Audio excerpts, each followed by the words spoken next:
28 ნოემბრის შემდგომ მე ვფიქრობ, რომ ნებისმიერი მოაზროვნის ცხოვრება უნდა შეცვლილიყო, თუნდაც იმ მიმართულებით, რომ იმყოფებოდეს დისკომფორტში.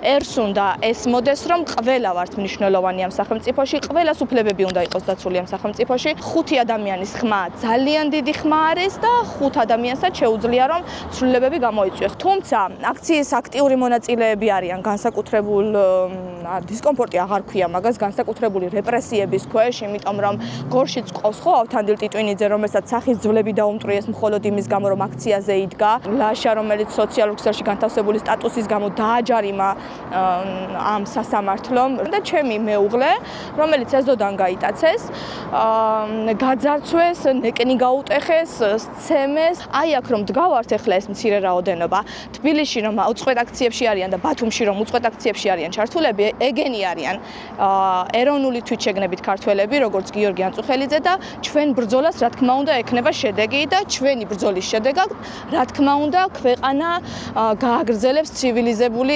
სამყაროსკენ სვლას და სწრაფოს და გავხდებით იმ ინსტიტუტების წევრი, ინსტიტუტის ამ შემთხვევაში ევროკავშირის წევრი, რომლისკენაც ასე მივისწრაფით. ბევრი მეწარმე ყავს გორში, რომელიც ევროკავშირის დაფინანსებით შედგა. ათობით სკოლა შეგიძლიათ დღესაც გორში და გორის რაიონებში ნახოთ, რომელიც იმ დაფინანსებით არის გაკეთებული. და მეორე მხარეს ყავს რუსეთი, სადაც არ ვიცი ადამიანები რატომღაც მტერს ვერ ხედავენ და ვერ აიდენტიფიცირებენ, როდესაც დადასტურებულად 9 მილიონ ქართველზე მეტი ყავს მოკლული რუსეთს, დადასტურებულად ტერიტორიების 20%-ზე მეტი მიტაცებული აქვს რუსეთს. ბრაზის სულ გვაქვს, მე პირადად 2012 წლიდან მიუღებლობა მაქვს ამ რეჟიმის, იმიტომ რომ თავიდანვე ვამჩნევდი, რომ არის პრორუსული ძალა, არის რუსული სპეცსამსახურების პროექტი, მოკლედ, რომელსაც, ასე ვთქვათ, უსისხლოდ უნდა რომ საქართველო გახდეს რუსეთის გუბერნია. მე ჩემი როგორც ერთი მოქალაქის ძალის ფარგლებში, რა თქმა უნდა, ვარ წინააღმდეგობაში ამ რეჟიმთან,